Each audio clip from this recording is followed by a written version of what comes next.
அனைவருக்கும் வணக்கம். விருச்சிக ராசிக்காரர்களுக்கு ஜனவரி மாதம் 27ஆம் தேதியிலிருந்து 3ஆம் இடமாகிய சகாயஸ்தானத்தில் நுழைகிறாருங்க புதன். ஏற்கனவே சஞ்சரிக்கக்கூடிய சூரியனுடன் இணைந்து புத ஆதித்ய யோகத்தை நிறைந்து 3ஆம் இடமாகிய சகாயஸ்தானத்தில் இணைந்து சஞ்சரிப்பதால் எந்த காரியத்தை கையில் எடுத்தாலும் காரிய வெற்றி நிச்சயமாக உண்டு என்பதை தெளிவாகவும் துல்லியமாகவும் உறுதிப்படுத்துகிறார். இது விருச்சிக ராசிக்காரர்களுக்கு வரவேற்கத்தக்க ஒரு அமைப்பாக பார்க்கப்படுகிறது. ஏனென்றால் 8 மற்றும் 11ஆம் இடத்தின் அதிபதியாக செயல்படக்கூடிய புதன், அதாவது அஷ்டமாதிபதியும் லாபாதிபதியுமாக இருக்கக்கூடிய புதன் 3ஆம் இடமாகிய சகாயஸ்தானத்திற்கு வருவது முன்னேற்றத்தை உறுதிப்படுத்தக்கூடிய ஒரு அமைப்பாகவும், அவருடைய 7ஆம் பார்வை சப்தம பார்வை 9ஆம் இடமாகிய பாக்கியஸ்தானத்தில் கிடைப்பது பஞ்சமில்லாமல், தொய்வு இல்லாமல், தடை இல்லாமல் அனைத்து விதமான காரியங்களையும் துணிச்சலுடனும் வெற்றிகரமாக செய்து முடிக்கக்கூடிய யோகம் நிறைந்த ஒரு தருணமாக நிச்சயமாக விருச்சிக ராசிக்காரர்களுக்கு அமைகிறது என்பதை தெளிவாக உறுதிப்படுத்துகிறாருங்க புதன்.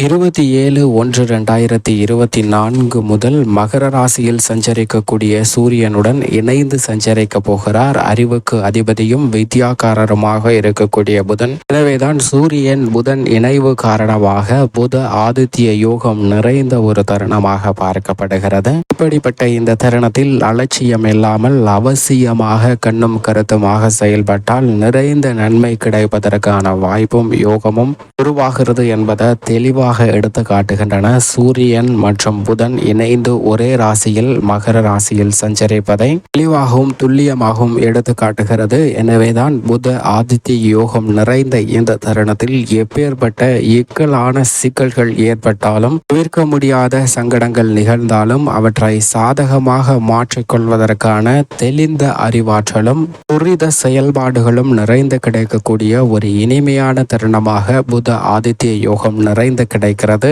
எனவேதான் மிக சிறப்பான மாற்றத்தையும் முன்னேற்றத்தையும் ஏற்படுத்துவதற்கான வாய்ப்பு நிச்சயமாக கிடைக்க இருக்கிறது. ஏனென்றால் பொதுவாகவே புதனை பொறுத்தவரைக்கும் சூரியனுக்கு மிக அருகாமையில் இருக்கக்கூடிய கிரகமாகவும் ஒளி பொருந்திய கிரகமாகவும் இருக்கிறாருங்க. அவர் அறிவு வித்தைக்கு அதிபதியாக செயல்படுகிறார். அப்படிப்பட்டவர் காலசக்கரத்தின் அடிப்படையில் நட்பு கிரகமாக பார்க்கப்படுகிறாருங்க.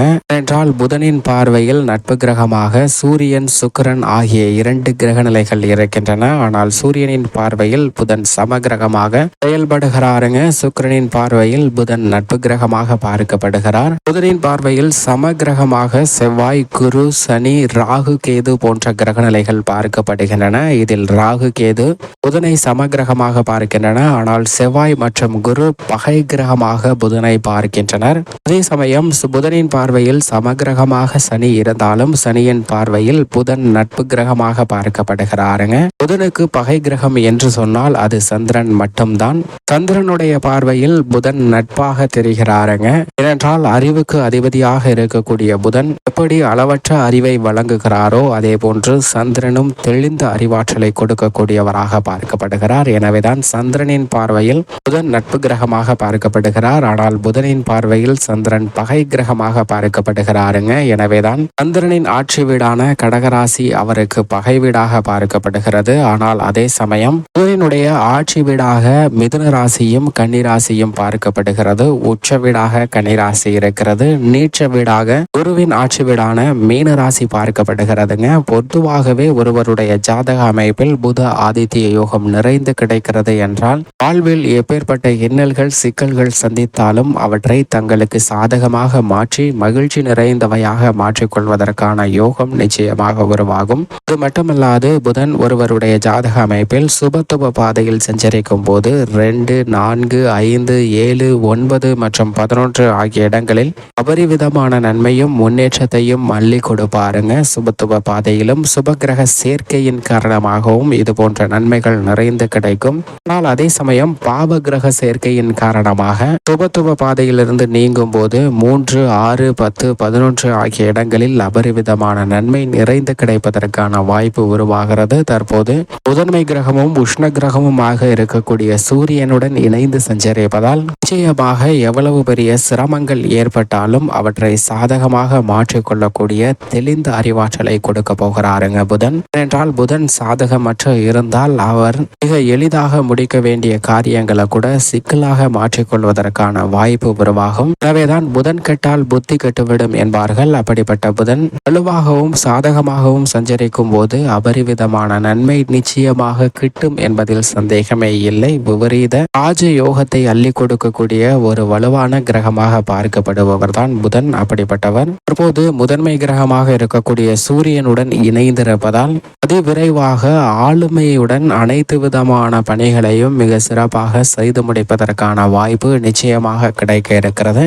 அதே சமயம் ஜென்மத்திலோ அஷ்டமத்திலோ அமரும் போது சற்று கூடுதல் கவனமும் விழிப்புணர்வும் நிச்சயமாக தேவை என்பதை தெளிவாக உறுதிப்படுத்துகிறாருங்க புதன். இதிலும் குறிப்பாக தனது சமகிரகமாக இருக்கக்கூடிய சனியின் ஆட்சி வீடான மகர ராசியில் தற்போது இணைவதால் பெரிய அளவிற்கு நல்லதொரு மாறுதல் நிச்சயமாக உருவாகும். சிரமங்கள் தவிர்க்கப்படுவதற்கான வாய்ப்பு உண்டு. ஏனென்றால் புதனின் பார்வையில் சனி சமகிரகமாக இருந்தாலும் கூட சனியின் பார்வையில் புதன் நட்பு கிரகமாக இருக்கிறார். எனவேதான் புதனின் அமைப்பு காரணமாக புத ஆதித்ய யோகம் நிறைந்து கிடைப்பதோடு மட்டுமல்லாது அனைத்து விதமான செயல்களிலும் நல்ல முன்னேற்றம் நிறைந்து கிடைப்பதற்கான வாய்ப்பு உருவாகிறது. அலட்சியம் இல்லாமல் செயல்பட்டால் நிச்சயமாக நல்ல பலன் கிடைக்கும் என்பதில் துளியளவும் சந்தேகமே இல்லை என்பதை தெளிவாகவும் துல்லியமாகவும் உறுதிப்படுத்துகிறாருங்க புதன். புதனின் அமைப்பு இப்படி இருக்க விருச்சிக ராசிக்காரர்களின் குடும்ப சூழ்நிலையை பொறுத்த வரைக்கும் 3ஆம் இடமாகிய சகாயஸ்தானத்தில் சூரியன் சஞ்சரிப்பது அமோகமான வளர்ச்சி கொடுக்கக்கூடிய ஒரு அமைப்பாக பார்க்கப்படுகிறது. அவருடன்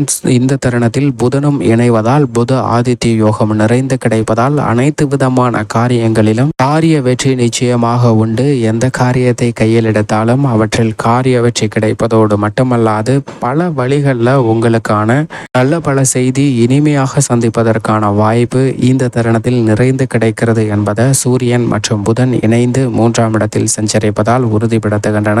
கல்வி ரீதியாக நீங்கள் எடுக்கக்கூடிய காரியங்கள் அனைத்தும் கைகூடும். இந்த தருணத்தில் மாமன் மைத்துனர் வழியில் நடைபெறக்கூடிய மங்களகரமான நிகழ்வுகளை முன்னின்று நடத்துவதற்கான வாய்ப்பும் யோகமும் கிடைக்கிறது. புண்ணிய காரியங்களை மிக பெரிய அளவில் ஈடுபடுவதற்கான வாய்ப்பும் சாத்தியக்கூறுகளும் நிச்சயமாக கிடைக்கிறதுங்க. பொருளாதாரத்தில் நல்லதொரு மாற்றத்தை சந்திப்பதற்கான வாய்ப்பு உருவாகிறது. பணி சார்ந்த சூழ்நிலையில் உங்களுக்கு அனைத்து விதமான பணிகளிலும் நல்லதொரு உற்சாகம் பிறக்கக்கூடிய வகையில் அனைவருடைய ஆதரவும் கிட்டும். மனநிறைவு கொள்ளக்கூடிய வகையில் நல்லதொரு மாற்றம் உண்டு. ஊதிய உயர்வு, பதவி உயர்வு உள்ளிட்ட பல மகிழ்ச்சி நிறைந்த தருணமாக மாறும். பொது வாழ்வில் இருப்பவர்களுக்கு இந்த தருணத்தில் எதிர்பார்க்கக்கூடிய பொறுப்புகள் கிடைக்கும். தொழில் வியாபாரத்தில் விரும்பியபடியே லாபம் உங்களை வந்து சேரக்கூடிய ஒரு தருணமாக பார்க்கப்படுகிறது. பெண்மணிகளுக்கு பொறுத்தவரைக்கும் பொருளாதார ரீதியாக முன்னேற்றம் பெறக்கூடிய ஒரு இனிமையான தருணமாக பார்க்கப்படுகிறது. கணவன் மனைவிக்கிடையே அன்பு அதிகரிக்கும். படிப்பில் அக்கறை அதிகரிக்கக்கூடிய ஒரு தருணமாக நிச்சயமாக மாணவ மாணவியருக்கு அமைகிறது என்பதிலும் சந்தேகமே இல்லை. மேலும் சாதகமாக மாற்றிக்கொள்ள விருச்சிக ராசிக்காரர்கள் நிச்சயமாக வாரத்தில் புதன்கிழமை விரதமிருந்து அருகாமையில் உள்ள நவகிரக சன்னதி சென்று தீபமேற்றி வழிபாடு செய்யுங்கள். அப்படி செய்வதால் நிறைந்த நன்மையும் முன்னேற்றமும் தங்களுடைய வாழ்வில் விருச்சிக ராசிக்காரர்களுக்கு நிச்சயமாக கிடைக்கும் என்பதில் சந்தேகமே இல்லை.